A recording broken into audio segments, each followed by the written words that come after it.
Cabinet ने one nation one election bill को पारित कर दिया है, क्लियर कर दिया है। क्या होता है वन नेशन वन इलेक्शन? क्या अब हमारे पूरे देश में एक ही बार में इलेक्शन होंगे? अगर होंगे तो उन केसेस का क्या होगा जब सरकारें बीच में गिर जाती हैं? 5 साल का टर्म पूरा होने से पहले ही, लेट्स से कोई सरकार 3 साल चली और उसके बाद गिर गई, तो हम कैसे दोबारा से इलेक्शन करवाएंगे? किसी एक स्टेट की सरकार गिर गई कुछ दिनों में ही, तो कैसे दोबारा से इलेक्शंस होंगे? ये सबसे बड़ा जो है मुद्दा होने वाला है। क्या पॉजिटिव्स हैं वन नेशन वन इलेक्शन के और क्या चैलेंजेस और नेगेटिव्स हैं वन नेशन वन इलेक्शन के? ये सारी ही चीज़ें आज के सेशन में हम कवर करने वाले हैं। चलिए स्टार्ट करते हैं आज का सेशन। इकोनॉमिक टाइम्स एक बहुत ही अच्छा न्यूज़पेपर है जो आप अपने if you are preparing for any banking exam आप फॉलो कर सकते हैं। उसी में एक अच्छा आर्टिकल आया हुआ था जो मैं आपको करवाने वाली हूँ, what is one nation one election bill, और ये कैसे हमारे देश में जो पोल्स होते हैं, हमारे देश में जो इलेक्शंस होते हैं, उसको पूरा चेंज कर देगा। समझते हैं। वन नेशन वन इलेक्शन, जैसे कि इसका नाम ही है कि एक देश है तो इलेक्शन भी एक ही बार होना चाहिए, यानी सारे जितने भी हमारे स्टेट्स यूटीज वगैरह हैं सब में एक ही बार पे जो है इलेक्शन होना चाहिए। काफ़ी टाइम से ये बात चल रही थी, फाइनली अभी जो है सरकार ने इसको अप्रूव कर दिया है। सो यहाँ पर साइमल्टेनियस इलेक्शंस जो दोनों ही लोकसभा और स्टेट असेंबलीज के लिए होने हैं अक्रॉस वेरियस नेशंस, यही इसका आइडिया है। यानी हमारे जो भी लोकसभा का इलेक्शन हो, चाहे स्टेट असेंबली, जैसे अभी आपने देखा होगा महाराष्ट्र में इलेक्शन थे, हरियाणा में इलेक्शंस थे, तो इलेक्शंस चलते रहते हैं। कभी कहीं इलेक्शन हो रहा है, कभी कहीं इलेक्शन हो रहा है। तो अभी क्या बोल रहे हैं कि लोकसभा में इलेक्शन हो या स्टेट असेंबलीज में इलेक्शन हो, हम एक ही बार में जो है साइमल्टेनियस इलेक्शंस, मतलब एक के बाद एक, या बेसिकली एक ही टाइम में, एक ही टाइम पीरियड में, मतलब एक दिन शायद पॉसिबल ना हो बट एक ही टाइम पीरियड में हम सारे इलेक्शंस जो हैं वो करवा ले। यही जो है यहाँ पर इसका ये प्रपोजल है। At present elections for the Lok Sabha and the state assemblies are held separately.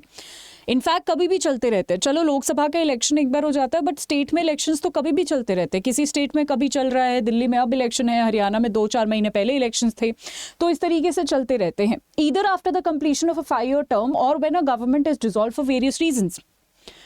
यानी स्टेट असेंबलीज में जो इलेक्शंस होते थे या तो 5 साल का जो उनका टेन्योर एक सरकार का पूरा हो जाता था तब होते थे, या फिर कोई सरकार बीच में गिर जाती थी, डिसॉल्व हो जाती थी, तब भी दोबारा से री इलेक्शन करवाने पड़ते थे। अब क्वेश्चन तो अभी भी सेम ही है।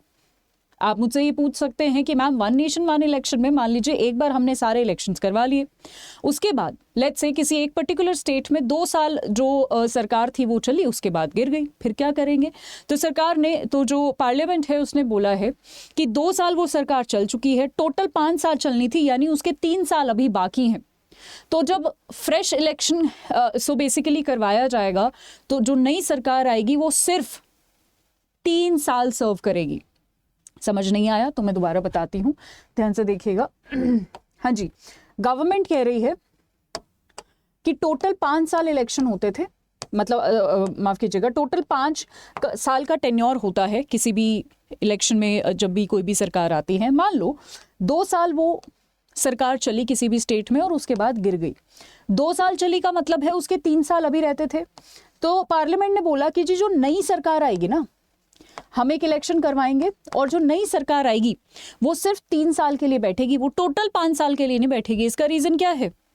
क्योंकि 5 साल में दोबारा भी तो वन नेशन वन इलेक्शन के तहत इलेक्शंस होने हैं, ठीक है? तो बचे हुए टाइम पीरियड में ही वो नई सरकार काम करेगी, उसके बाद वो भी जो है डिसॉल्व हो जाएगी और फ्रेश इलेक्शंस होंगे पूरे देश के एक ही बार में under one nation one elections.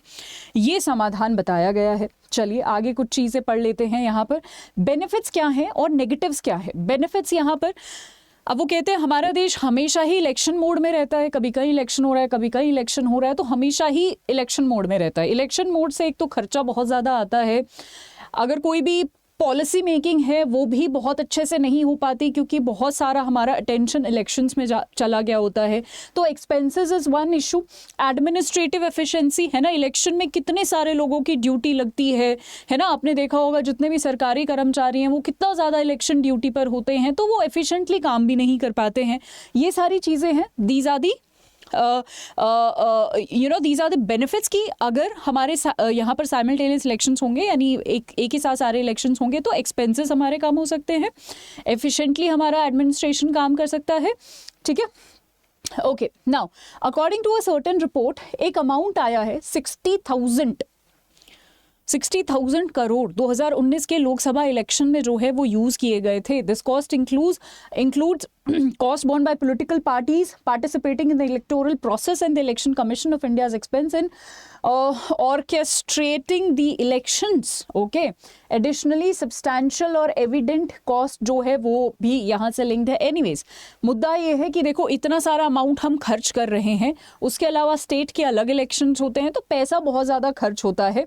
ठीक है, अब क्वेश्चन आता है कि क्या मैम पहले भी हमारे देश में इकट्ठे इलेक्शंस होते थे? बिल्कुल हमारे इकट्ठे इलेक्शंस होते थे. जब हम आज़ाद हुए तो अलग अलग इलेक्शंस नहीं होते थे, एक ही बार में होते थे. The concept of simultaneous elections dates back to the first general election जो कि हमारा 1951-52 में हुआ था. तो हमारे इकट्ठे ही इलेक्शंस हुआ करते थे. फिर बीच में बड़ी दिक्कतें आने लगी, 67 तक हमने इकट्ठे इलेक्शंस करवाए. फिर ये जो साइकिल है अराउंड 10-15 साल चली, फिर जो साइकिल है वो डिसरप्ट हो गई और फिर अलग अलग इलेक्शंस होने लगे. ठीक है, हम बैक टू इसी डेट में जाना चाहते हैं. हम चाहते हैं उसी तरीके से इलेक्शंस हो जो हमारे आज़ादी के जस्ट बाद होते थे.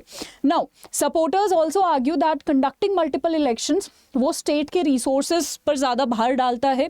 पॉलिटिकल पार्टीज को हमेशा ही एक कैंपेन मोड में रहना पड़ता है. करप्ट प्रैक्टिसेस हम सबको पता है, पॉलिटिकल पार्टीज या फिर जब इलेक्शंस होते हैं तो करप्ट प्रैक्टिसेस भी बढ़ जाती है.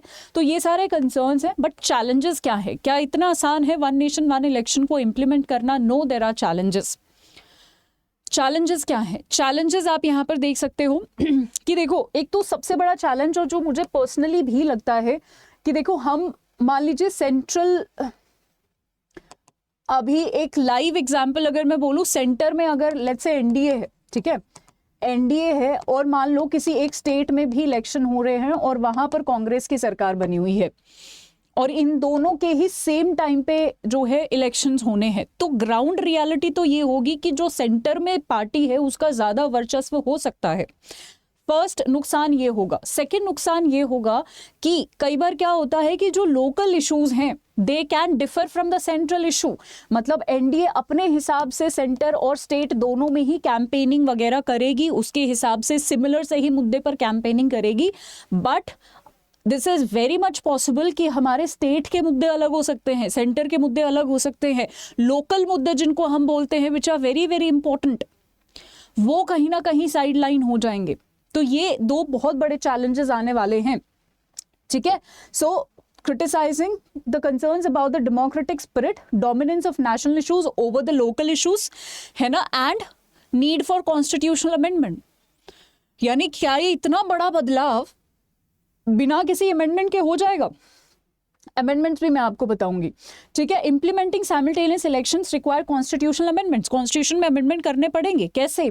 2/3 of the majority in parliament. Parliament में जितने भी लोग हैं उनमें से 2/3 जो है वो होने चाहिए. एंड जैसे हमने ये बिल पास करवाया वैसे ही इस बिल को एक्ट बनाने के लिए हमें कुछ चेंजेस करने पड़ेंगे. उन चेंजेस को रैटिफाई करने के लिए, उन चेंजेस को या उन अमेंडमेंट्स को लाने के लिए हमें पार्लियामेंट में 2/3 मेजॉरिटी चाहिए कि 2/3 लोग जो है उसको साइन कर दे, उन अमेंडमेंट्स को माने. उसके साथ साथ ratification by at least half of the states, यानी अगर 30 स्टेट्स हैं तो 15 स्टेट्स उसको जो है साइन करे. ठीक है, अमेंडमेंट्स टू की आर्टिकल्स, इन आर्टिकल्स में बदलाव हो सकते हैं. 83, 85 clause 2 clause B, 174 2 clause B, 356 75 clause 3. ठीक है, along with representation of people act 1951, very very important, आप ये याद रख सकते हो. तो इनमें जो है चीज़ें हो सकती है. एट द सेम टाइम हमें ईवीएम की अवेलेबिलिटी भी देखनी होगी कि पूरे देश में कंडक्ट करवा रहे तो ईवीएम इतनी है कि नहीं है. ठीक है, सिक्योरिटी स्टाफ वगैरह वगैरह हमें सब जो है इंश्योर करना पड़ेगा. तो इसको एक्चुअली इंप्लीमेंट करना इतना इजी नहीं होगा जितना पढ़ने में लग रहा है. बट अब इंप्लीमेंट तो ये होकर ही रहेगा क्योंकि बिल को क्लियर कर दिया गया है, तो इंप्लीमेंट तो ये होगा ही होगा. राइट, अब इसकी पूरी डिटेल्स, सारी टेक्निकलिटीज की, कौन से मंथ से होगा, कब से हम इसको कंसिडर करना शुरू करेंगे, व्हाट अबाउट पंचायत वाले इलेक्शंस, वैसे पंचायत के अलग इलेक्शंस होंगे ऐसा बात चल रही है. तो अभी बहुत सारी टेक्निकलिटीज़ हैं, टेक्निकल डिटेल्स हैं जो भी धीरे धीरे जो है डिस्कशंस के बाद आएंगी. मैं आपको सारी ही चीज़ें करवा दूंगी. बट अभी के लिए इतना ही. अगर आप हमारे चैनल पर नए हैं तो मैं आपको बता दूँ, यहाँ पर आपको अंडर 24/7 रेगुलेटरी बॉडी जो हमारी टीम है वो आपको आरबीआई, नाबार्ड, सेबी, सिडबी इन सारे एग्जाम्स के लिए जो है प्रिपेयर करवाती है। आपको करना क्या है, अंडर 24/7 के एप्लीकेशन पे जाके रेगुलेटरी बॉडीज़ पे क्लिक करना है।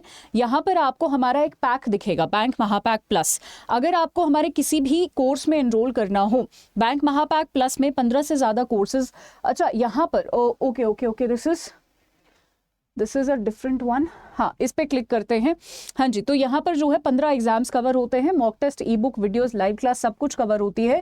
और ये जो SEBI, SIDBI, RBI, NABARD, SBI, CBO सब कुछ यहाँ पर कवर होता है। All you have to do is use this code Y674 जिससे आपको मैक्सिमम डिस्काउंट मिलेगा। एंड ये कॉस्ट आपकी प्रीलिम्स, मेंस और इंटरव्यू तीनों की है और 15 एग्जाम्स की है। ठीक है, आज के लिए इतना ही। Thank you so much everyone, bye bye, take care.